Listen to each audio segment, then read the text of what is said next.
Good evening, hello and welcome. You're with the news today, your prime time destination, Wednesday night. The big talking point, Prime Minister Narendra Modi is on a European blitz. Will be landing shortly in France. I'll be joined by the former NSA and Foreign Secretary Shyam Saran on the big question, New World Order, can India seize the moment? Also in Mumbai, it's now becoming Thackeray versus Thackeray, the big Maha face-off. That too on the news today. But first, as always, the 9 headlines in 9. After 2 years, the Reserve Bank of India hikes the repo rate by 40 basis points to 4.40%, clearly suggesting inflation is now a big worry. Loan EMIs set to go up for borrowers, Sensex down by more than 1,000 points. LIC holds the record for the fastest 2 million IPO applications, policyholders and retail portion oversubscribed on day one. Prime Minister Modi to hold talks with French President Emmanuel Macron. France could offer Indian Navy 4 used Rafale jets. Ukraine war to figure prominently in the talks. MNS Chief Raj Thackeray pumps up the volume on the loudspeaker debate in Mumbai. Dares Uddhav Thackeray to take action against MOS as Maharashtra government cracks down on MNS workers violating prohibitory orders. The Rana couple, MLA and MP, are granted bail in the Hanuman Chalisa sedition case, but trouble far from over for the duo. Now the BMC team inspects their residence over illegal construction issues. Jodhpur remains tense a day after a clash on Eid. Reports say Rajasthan government allegedly ignored an intel alert on May 2nd about possible unrest. 13-year-old gang raped in UP's Lalitpur. Accused inspector was absconding, arrested in Prayagraj. All police in Lalitpur police station now suspended. Pope Francis slams NATO over Russia-Ukraine war, says NATO paved the way for conflict by barking on Russia's doorstep. Trouble mounts for Sri Lanka. Nation's usable foreign exchange reserves drop below the $50 million. Increase worry to repay massive foreign debts and provide food, fuel and essential goods for citizens.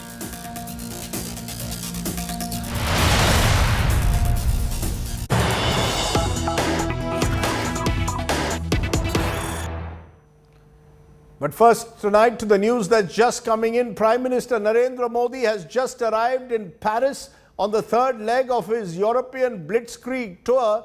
Prime Minister Modi and French President Emmanuel Macron set to hold bilateral talks over Ukraine war, also trade, defense on the agenda. The Prime Minister, remember, was first in Berlin, then moved to Copenhagen yesterday, has now just arrived in France a short while ago. Those are pictures that are just coming in from France at the moment. Prime Minister Modi reaching Paris for what is seen as the third and many say more crucial leg in terms of defense ties, in particular in France at the moment.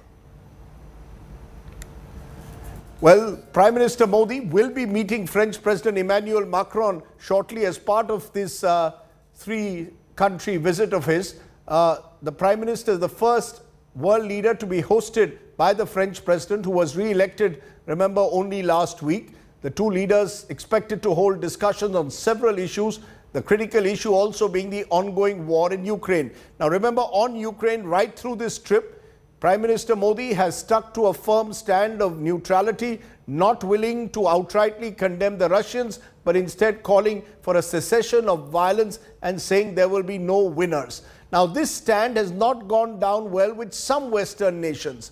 Here is a report on why, therefore, Mr. Modi's Europe tour is crucial for India's point to be made to the larger world. Germany, Denmark, France. Prime Minister Modi's whirlwind European tour comes in the middle of a raging war between Russia and Ukraine. India's neutrality has ruffled many feathers in the West, especially the US. PM Modi's visit to Europe has given New Delhi the opportunity to make its stand clear. First in Germany in his meeting with the Chancellor Olaf Scholz, then at the Indo-Nordic Summit. And now in France. where he meets French President Emmanuel Macron. The message is unambiguous. India will not take sides in the war that has sent shockwaves across the globe. Ukraine के संकट के आरंभ से ही हमने तुरंत युद्ध विराम का आह्वान किया और इस बात पर जोर दिया था कि विवाद को सुलझाने के लिए बातचीत ही एकमात्र उपाय है। हमारा मानना है कि इस युद्ध में कोई विजयी पार्टी नहीं होगी, सभी को नुकसान होगा।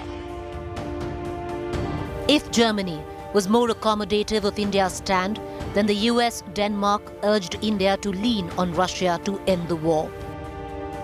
The war in Ukraine reminds us that democracies, that democratic nations like India and Denmark all over the world must stand up for the principles and for the values we believe in.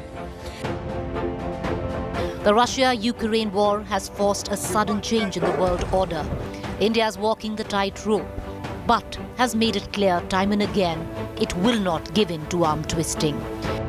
It would remind you that there are equally pressing issues in other parts of the world. I mentioned Afghanistan.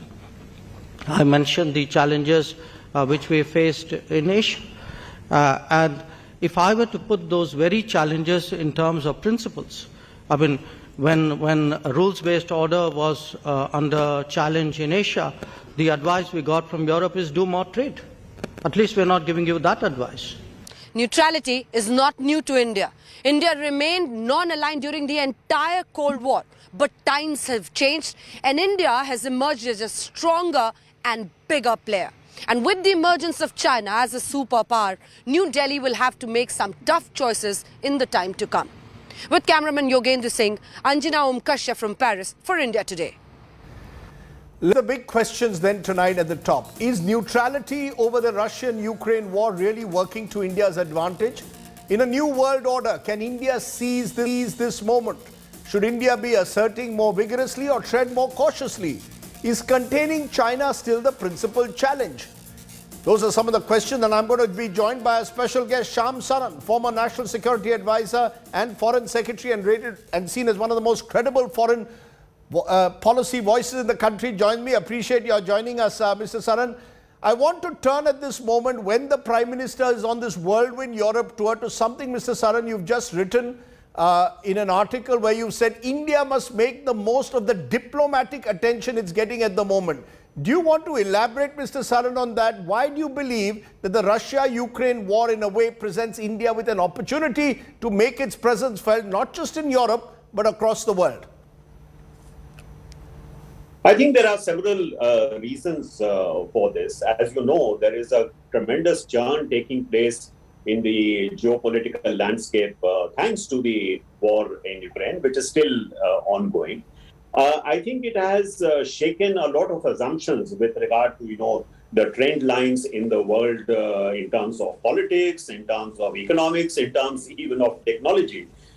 So we are in the midst of very, very, monumental change that is taking place. And I think as far as the United States and the Western countries are concerned, and in that I include also our world partners like, for example, Japan and Australia, that there is a need to see how we can shape what is going to be the emerging architecture of the global environment in ways in which our interests can be safeguarded. And I believe that at this particular point of time, one of the most important objectives of India's foreign policy is really to bring about the transformation of India itself in terms of its economy, in terms of its technological upgradation.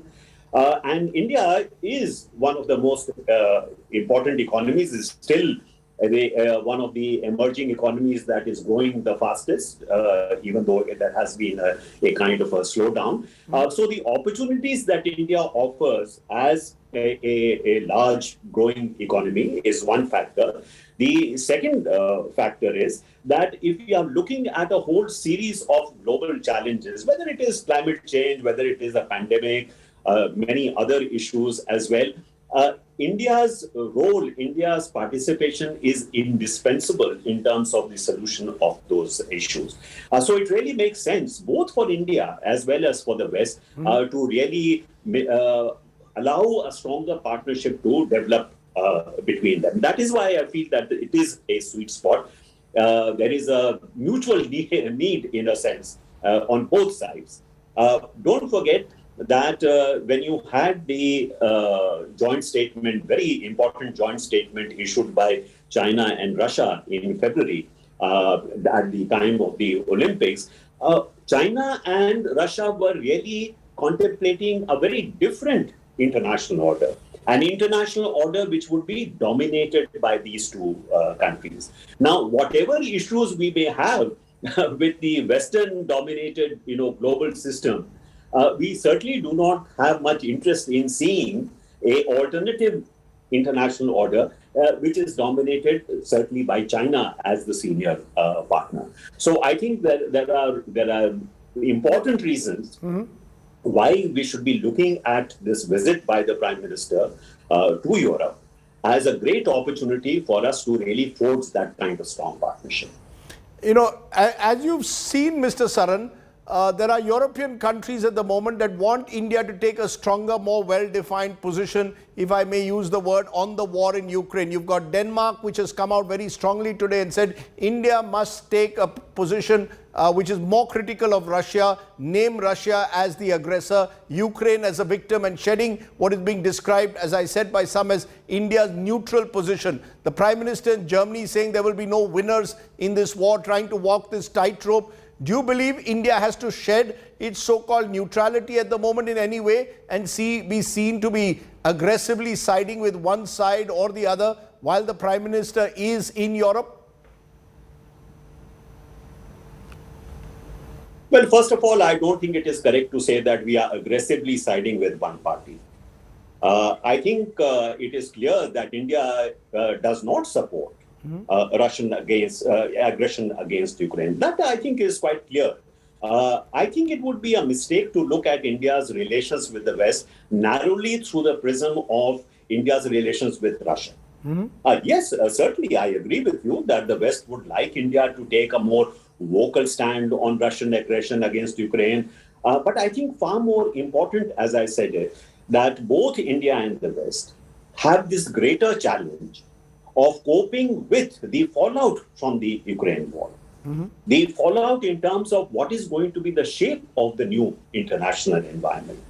I think that is far more important. And I think the West is quite, mindful of the fact that, if you look at India-Russia relations in a certain longer-term perspective, these relations have become progressively more marginal, whether you are looking at the trade aspect, if there is an energy partnership that India sought, Russia, in fact, was far more inclined to have that energy partnership with China rather than with India.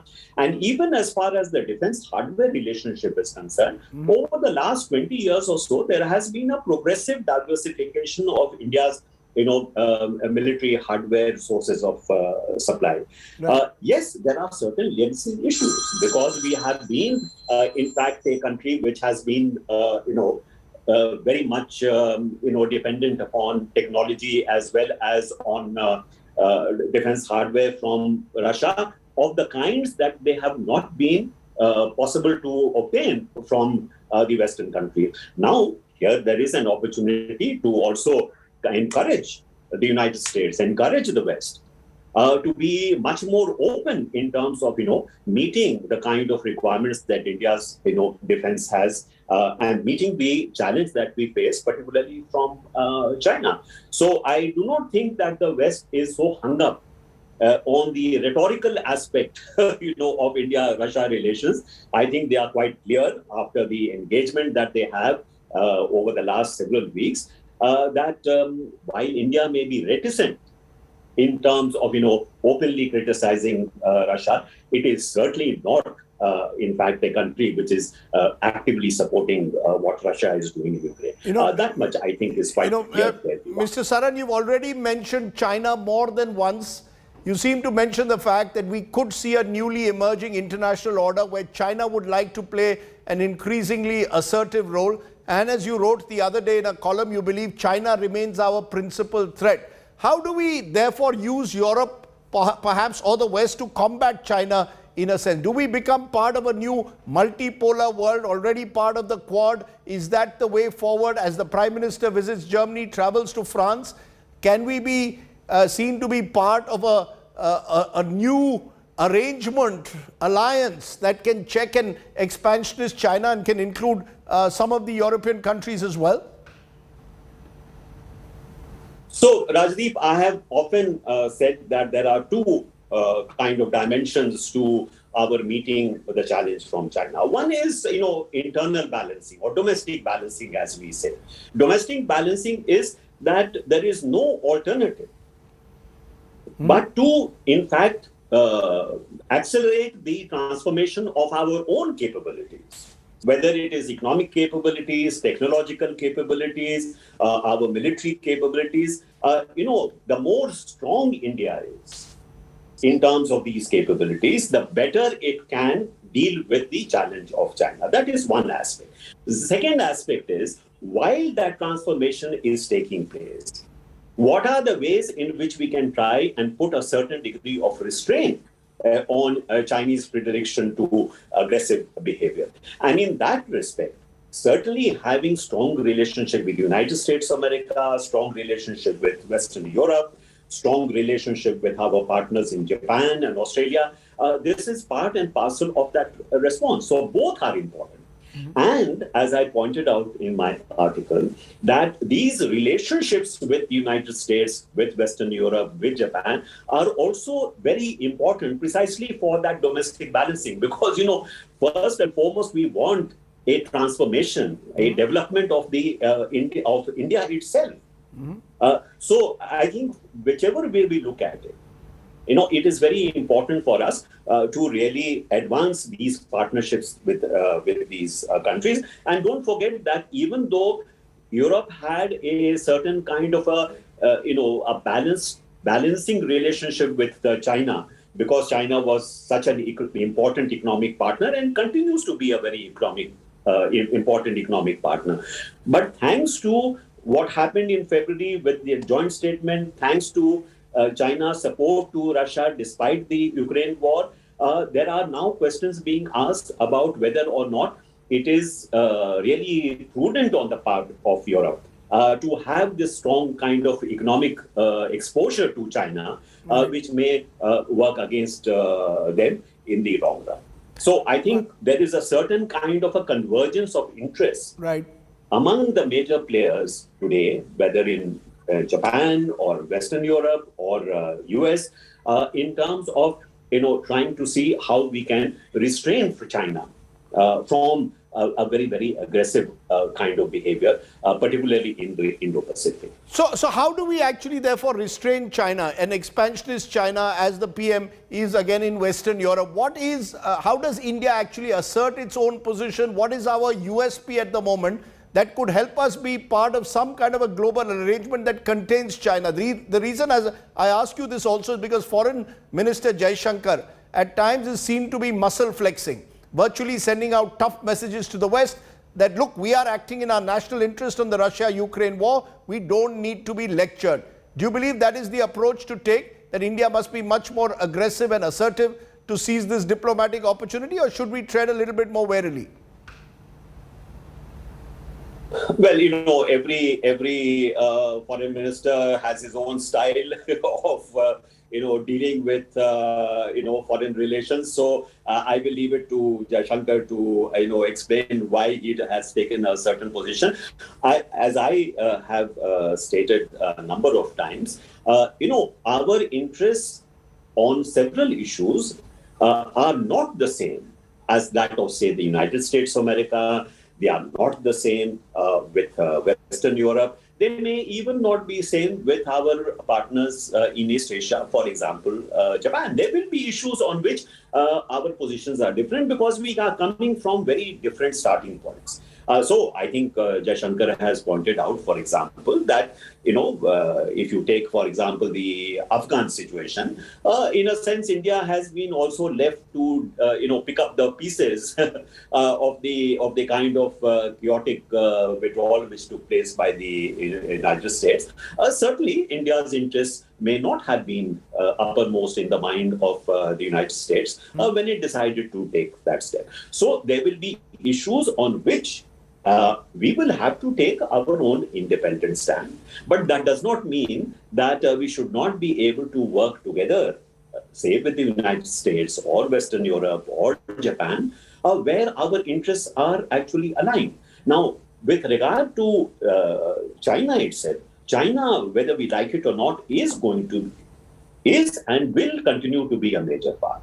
We may have to work out some kind of a relationship with China, which allows both countries, in a sense, not to become, sort of implacably hostile to one another. But when we are threatened by China, we have every right to try and protect ourselves, safeguard our interests. So if there are partnerships which help us to do that, why should we not seek those partnerships? So whatever may be the rhetoric which we may have adopted for whatever reason, I would say that substantive.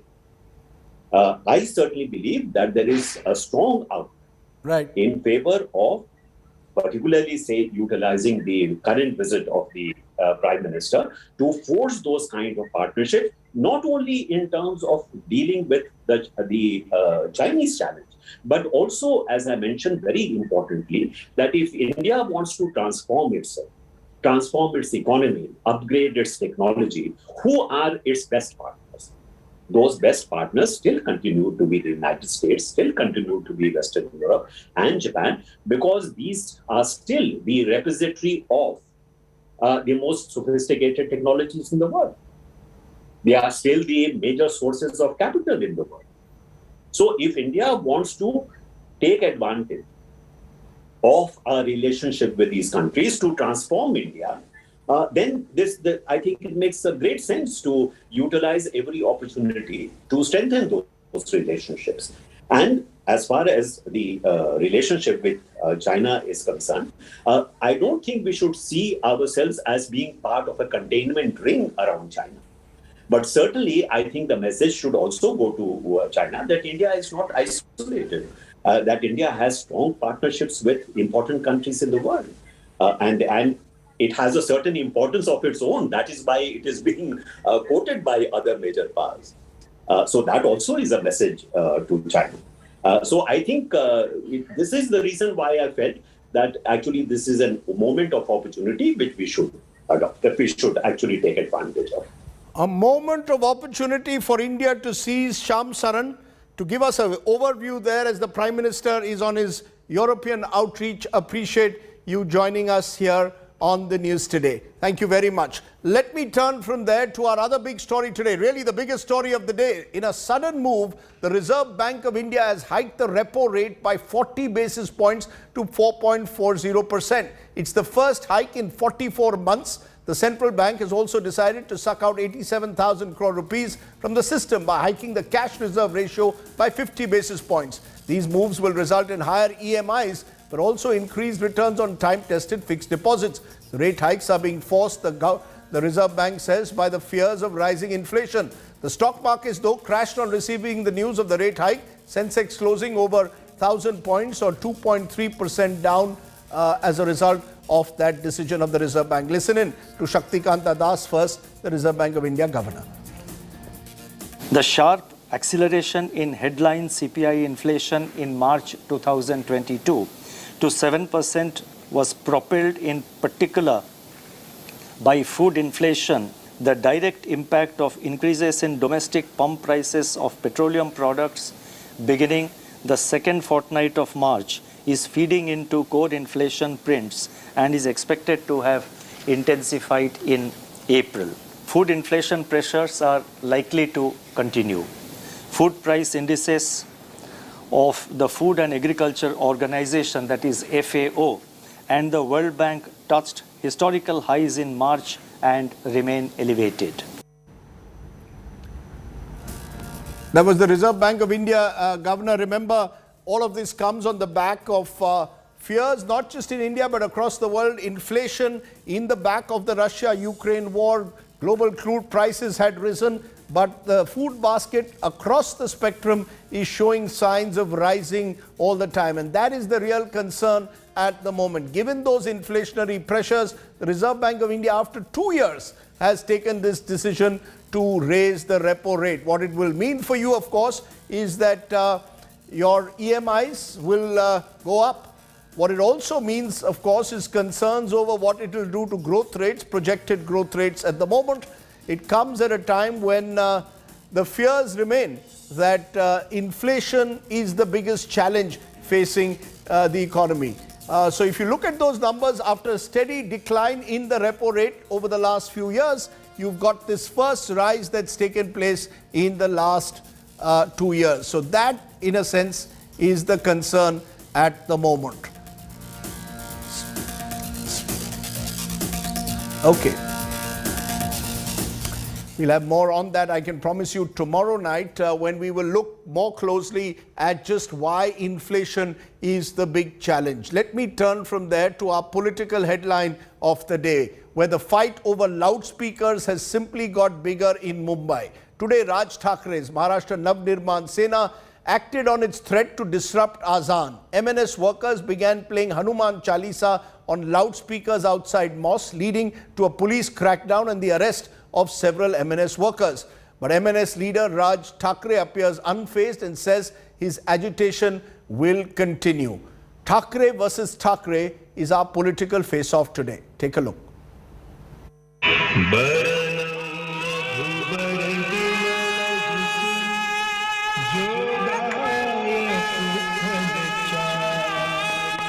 Raj Thackeray bumps up the volume in the loudspeaker debate. Maharashtra Navnirman Sena workers on Wednesday morning played the Hanuman Chalisa on loudspeaker outside mosques at many places, timing it with the azan or the call for prayer. A police crackdown followed that saw many arrests and detentions. MNS chief himself was at home under the watchful eyes of the state police. While Raj Thackeray could not lead the protests against loudspeakers, he lashed out at the Shiv Sena-led government in Maharashtra, that in a hurriedly called press meeting. 1400 या 1500 कुछ मस्जिदें हैं और उसके ऊपर से 135 मस्जिदों के ऊपर सुबह 5 बजे के पहले जो सुप्रीम कोर्ट ने जो बताया वो नियम तोड़कर 135 मस्जिदों के ऊपर सुबह अजान लगाई गई लाउड स्पीकर के ऊपर। मैं पूछ रहा हूं महाराष्ट्र की पुलिस को, इन 135 मस्जिदों के ऊपर आप कौन सी कार्रवाई करने वाले हैं? Escalating the fight against Chief Minister Uddhav Thackeray, Raj invoked his uncle and Uddhav's father, Bala Sahib Thackeray. He tweeted an old video of the Shiv Sena founder, where he was declaring he will end the namaz in public places.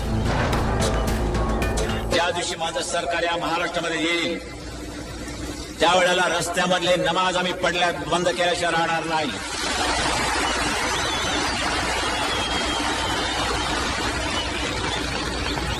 कारण धर्म असा असावा लागतो की तो राष्ट्र विकासाच्या आड येता कामा नये, लोकांना त्याचा उपद्रव होता कामा नये. आमच्या हिंदू धर्माचा कुठे जर कोणाला उपद्रव होत असेल त्यांनी मला येऊन सांगावं, आम्ही त्याचा बंदोबस्त करायला तयार आहोत. लाऊड स्पीकर मशिदीवरचे खाली येतील, बंद.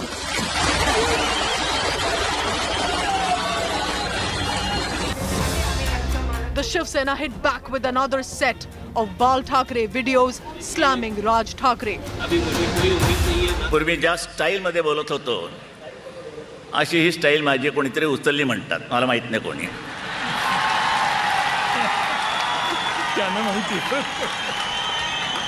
म्हणजे मी माझ्या स्टाईल मध्ये जर उद्या बोललो तर मी त्यांची कॉपी करतोय असं म्हणताल तुम्ही कदाचित. एक विनोद आठवतो, मराठी मराठी मराठी अरे झाल्यानं तुमचा जन्म झाला नव्हता त्यावेळेला मी मराठी काढलेली आहे महाराष्ट्रामध्ये. The Shiv Sena, in no mood to relent, launched a fresh offensive accusing Raj Thackeray of becoming a BJP puppet. त्यांना बाळासाहेब किती आठवत आहेत त्याआधी पाहावं लागलं. खरे बाळासाहेब ज्याने बाळासाहेबांना सोडलं, ज्याने बाळासाहेबांचा विचार सोडला, शिवसेनेच्या पाठीत ज्या भारतीय जनता पक्षानं खंजीर बसला, त्यांचं उपवस्त्र म्हणून जे राहत आहे त्याने शिवसेनेला काय हल्ली कसे. The Bharatiya Janata Party, meanwhile, has thrown its weight behind its new friend, Raj Thackeray. अगर उत्तर प्रदेश में मस्जिदों और मंदिरों से लाउडस्पीकर हटाए जा सकते हैं, उनका वॉल्यूम रेगुलेट किया जा सकता है, तो महाराष्ट्र में क्यों नहीं किया जा सकता? क्योंकि वहाँ की आघाड़ी सरकार तुष्टीकरण की राजनीति कर रही है. वहाँ पर शिवसेना को आज हनुमान चालीसा से डर लगने लगा है. बाला साहब ठाकरे की पार्टी आज हनुमान चालीसा से भाग रही है. ये बड़ा राजनीतिक मुद्दा है महाराष्ट्र में. The battle of Thackerays could have major political ramifications, starting with the BMC elections later this year. The BJP is in a prestige fight to topple the Shiv Sena from its citadel. But can Raj Thackeray, who has so far been an election dud, make a big impact and dent the Shiv Sena votes? That remains to be seen. Bureau Report, India Today. Now, Raj Thackeray is one of the more enigmatic politicians of the country. He's been in public life now for over 2 decades. But the fact is that Raj Thackeray has promised more than he's actually delivered. He has just one MLA in the Maharashtra Assembly. He controls no municipal corporation in Maharashtra, and yet he is being seen as someone who still has a role to play in Maharashtra politics. Someone who still believes that he can inherit his uncle Balasaheb Thackeray's legacy. A legacy that for now at least has been squarely taken over by Uddhav Thackeray. It appears that with Raj Thackeray's calculations turning upside down, this is his moment to try and strike back. What's therefore the politics that's behind the manner in which Raj Thackeray is operating? Take a look at just the style of Raj Thackeray. सरकार या महाराष्ट्रामध्ये येईल त्यावेळेला रस्त्यामधले नमाज आम्ही पडल्या बंद केल्याशिवाय राहणार नाही. This old threat of the legendary Shiv Sena chief, brought to life nearly a decade after his death by not his chosen successor, but the nephew who always aspired to be his chosen leader, Raj Thackeray. Born to the younger brother of Bal Thackeray, Raj was his uncle's shadow in growing years. A graduate of fine arts from the JJ Institute of Applied Arts, Raj Thackeray started his career much like his uncle, as a cartoonist in the weekly magazine Marmik, run by Balasaheb Thackeray. Politics was in his blood, and he had the legendary Maratha satrap as his mentor. Raj Thackeray launched the youth wing of the Shiv Sena and came to prominence in the 1990 Maharashtra Assembly election. Raj's cousin and Balasaheb's son Uddhav Thackeray at this point of time was working hard to establish himself as a photographer. Both cousins graduated from the same school, and it would take another decade before the rift started to show. Uddhav Thackeray would lead the Brihan Mumbai Municipal Corporation election for the Shiv Sena in 2002. Raj would start getting sidelined despite his years of hard work.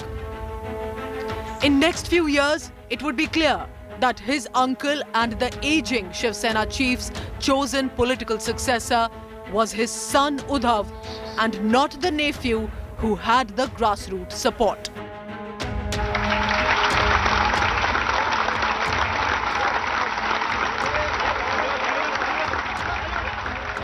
9th March 2006.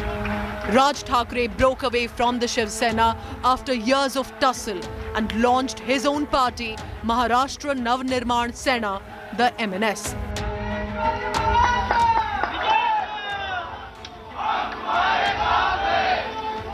Initially written off as a fledgling of Shiv Sena, Raj Thackeray established himself as a challenger to Uddhav with his successful 2008 anti-North Indian campaign. He led the violent movement against migrants from Uttar Pradesh and Bihar working and living in Maharashtra. देखिए उत्तर प्रदेश की पानी पूरी खाते वक्त राज ठाकरे को देखिए कैसे पानी पूरी खाएंगे ये उत्तर अरे शांतरा म्हणून ते चिडले. Next, he led a successful, strong campaign in favor of business signboards in Maharashtra being written in the Marathi language.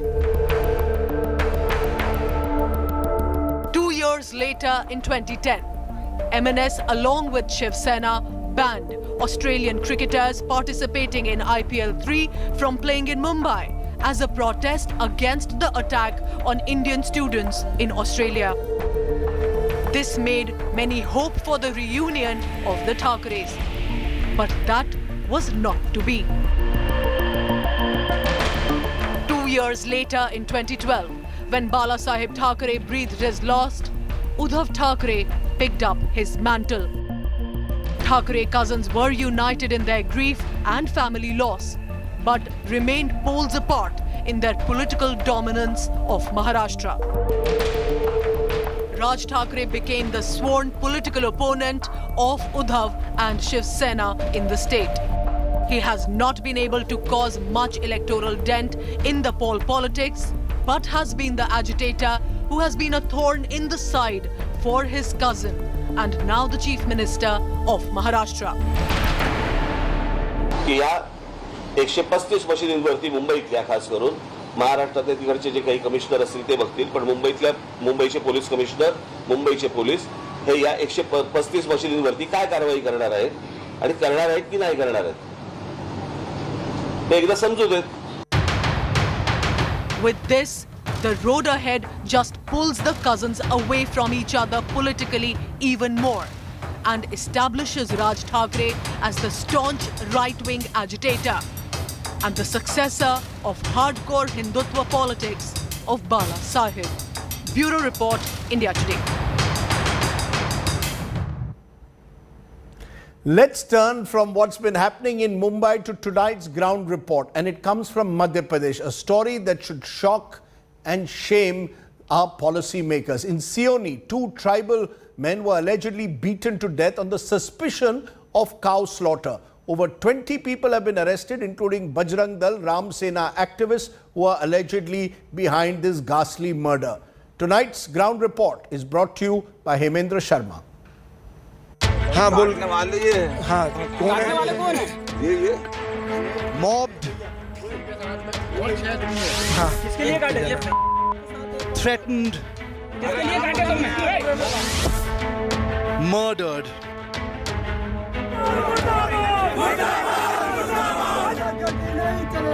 Outrage grips the tribal-dominated district of Sivni in Madhya Pradesh. 2 fellow tribals beaten to death by a mob of cow vigilantes. अभी तक 12 लोग गिरफ्तार हो गए हैं. बजरंग दल के इसमें 3 लोग हैं. और श्री राम सेना के? श्री राम सेना के हैं इसमें 6 लोग हैं. 3 अन्य हैं जो किसी दल से संबंध नहीं है उनका. Up to 20 cow vigilantes pounced on the tribals and allegedly murdered them in the intervening night of Monday and Tuesday over suspicion of carrying cow meat. Phulvati's 50-year-old husband was the sole breadwinner of the family. She says a mob barged in and woke him up in the dead of night and dragged him out. The family wants eye for an eye justice and bulldozers on the homes of the attackers. उसको फांसी का सजा ही चाहिए sir और उनको घर पे बोझ चलने चाहिए. Mathobai and her 2 daughters weren't home when her husband was attacked. हमको जान का जान चाहिए और उनका मकान में बुलडोजर चलना चाहिए. The administration has moved in and has announced a financial assistance of Rs 8.25 lakh to each family and a government job to the survivors. But this murderous attack by cow vigilantes has left the state's tribal communities shaken to the core. Local tribals have held angry sit-ins and road blockades in protest.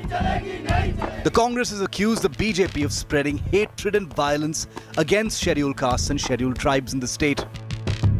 एक तरफ मुख्यमंत्री जी कह रहे हैं कि गुंडों को हम लोग पनाह नहीं देंगे, उनको 10 फीट गड्ढे में गाड़ेंगे और उनके मकानों को, और एक उन्हीं की सेना, बजरंग दल तो उन्हीं के हैं हाथ पैर, राम सेना, बजरंग सेना, ये उन्हीं की है।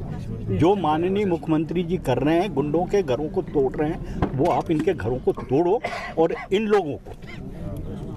लोगों को परिवार को 1-1 करोड़ रुपए दो। Vigilantism in the name of cow protection, turning lethal and murderous once again. Mob lynching has happened in Madhya Pradesh for allegedly carrying cow meat. But this is the first time that tribals have been targeted. And tribals have a sizable vote share in the state. And this particular incident could adversely affect the Bharatiya Janata Party in the elections in 2023. With Puneet Kapoor in Sioni, in Bhopal, Hemendra Sharma for India Today. Let's turn from there to a story that has seen dramatic images coming in of a confrontation between members of the Congress party's legal cell in West Bengal and former Finance Minister P. Chidambaram.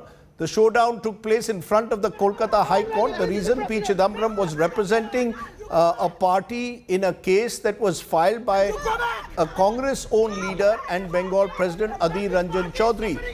Mr. Chidambaram was representing a company which had been the beneficiary of disinvestment by the West Bengal government, and the Congress legal cell therefore accused Mr. Chidambaram of indirectly supporting the Mamata Banerjee government. That's the accusation. Listen in to what they had to say first. This is the president, and this is something which ought not have been done by you. The matter was filed by the vice president. Mr. Chidambaram, you go back! You go back! That the party is suffering in West Bengal. It is just because of leaders like you. It's just because of the leaders like you. You are a member of the National Congress. Yes, absolutely. Mr. Chidambaram, we speak on you. You should go back. This is something which ought not have been done by you. The matter was filed by the vice president. And this is something which ought not have been done by you. Those are those dramatic pictures of Mr. Chidambaram being carried out by Congress legal cell members accusing him of supporting a business house which they say was the beneficiary of Mamata Banerjee's disinvestment in a company there, Metro Dairy. Let's get our correspondent Suryagni Roy to give us more. Suryagni, what exactly happened? How did this actually take place? What was the background to it? Well, Rajdeep, this case brought back to 2015 when Metro Dairy, which was a partly state-owned, partly center-owned and partly private company-owned, dairy firm, was the stake of the West Bengal government was sold to a private, dairy-operated business firm that was the Kevinters. Now, Adhir Ranjan Chaudhary, in 2019, he filed a PIL at the Calcutta High Court wherein he stated that the amount that there was alleged corruption in the sale of the stake of West Bengal government, and he clearly mentioned on multiple occasions that the West Bengal government had sold their particular stake, which should have been in thousands of crores at a very, very nominal price to the Kevinters organization. And over here, P. Chidambaram is, representing the Kevinters organization, which is a party to this particular, high-profile case. Now, this PIL was filed by Adhir Ranjan Chaudhary, leader of the House of the Congress Party at Lok Sabha, and he's also the state president of the Pradesh Congress in West Bengal.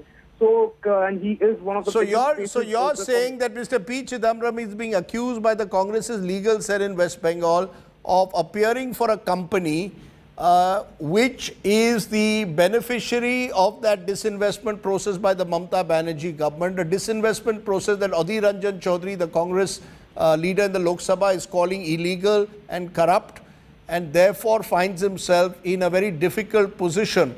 And that's why the Congress's legal cell had carried out Mr. Chidambaram. I'll leave it there. Suryangani Roy, for giving us a sense of why we've seen those dramatic pictures outside there in the Calcutta High Court. The perils of being both a lawyer and a politician.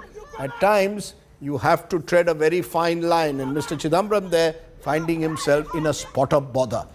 Okay, time for a break. On the other side, our good news today story. And it again comes from Kolkata. We'll tell you more. You're watching the news today. News without the noise.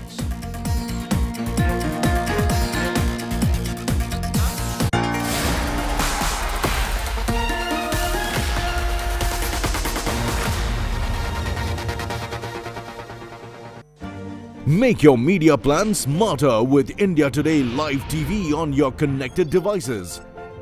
Amplify your brand with 100 million smart internet viewers. To advertise, mail us at sales@aajtak.com or call 9999892171.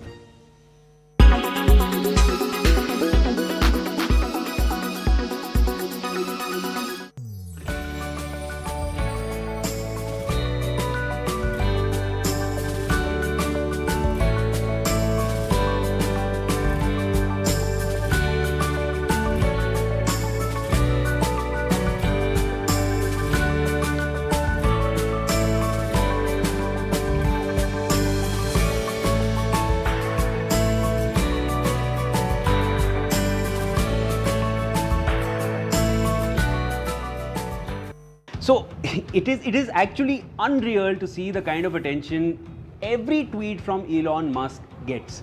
But what do? The man has already bought Twitter, and now his next tweet has everyone asking one question: does Coca-Cola actually have cocaine? Is he joking? Or did the company actually add cocaine to its product? Well, the short answer is yes and no.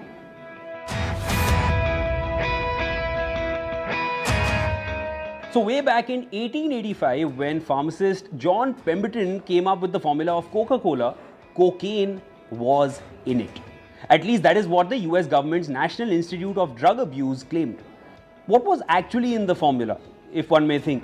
In his formula, Pemberton used extraction of the coca leaf from which cocaine is made. The formula also contained cola nut, which has caffeine. So the name Coca-Cola was thus inspired by these two main elements. The formula was made at a time when cocaine was legal in the US. It was even used as a common ingredient in medicines. Now I think Pemberton was a marketing genius because he actually marketed Coca-Cola in the initial days as a medicine. He called it a brain tonic and intellectual beverage that could cure headaches, upset stomach, and fatigue. Unlike today, since there were no regulations on medicines in the 19th century, many got away with adding addictive ingredients to their products and branding them as having health benefits. In around 1891, some Americans spoke out against the use of addictive ingredients in patent medicines. So following this, manufacturers in the US slowly reduced the content of such ingredients in their products, and Coca-Cola also complied.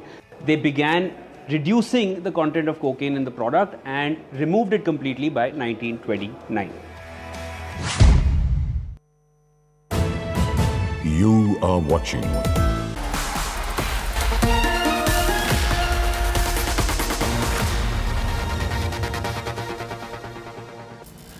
Welcome back. Let's turn to our good news today story, and it comes from Kolkata, where 50-year-old Partha Chaudhary has been distributing free meals to the families of patients in hospitals for the last 5 years. He even continued to do so right through the COVID pandemic. Ritik Mondal brings you tonight's good news today story. You stay well, stay safe. Good night, Shubhratri, Namaskar. Thanks for watching. Meet Partha Kar Chaudhary from Kolkata, popularly known as the hospital man. Partha has been serving free meals to relatives of patients in government hospitals for years now. Even the COVID pandemic did not bog Partha down. He continued his mission without a break. ये 5 साल से चल रहा है और ये जो patient है, ज़्यादातर पेशेंट और पेशेंट पार्टी जो लोग पेशेंट के साथ आते हैं, बहुत दूर दूर से आते हैं हॉस्पिटल में, इन लोगों के लिए ही 5 साल से मेरा ये कोशिश चल रहा है. Every day, the 50-year-old resident of South Kalighat cooks, transports and distributes meals to over 150 people. Partha does this 3 times a day and covers 4 government hospitals in the area. He also runs a free medical camp every Sunday.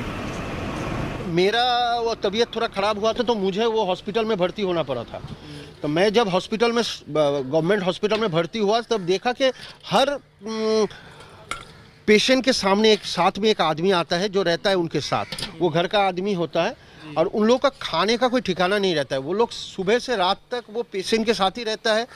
कभी वो doctor के पीछे जाता है, कभी दवा खरीदने के लिए जाता है। सुबह से रात तक ये लोग पेशेंट के पीछे ही रहना पड़ता है। It is a story of humanity. We believe it is not that easy to arrange food every day. Without funding and any helping hand, Kolkata's hospital man reaches to the poorest of the society. Kolkata has its own color and many stories. It is one of them. With camera person Shyam Sundar Ghosh, this is Ritik for India Today from Kolkata.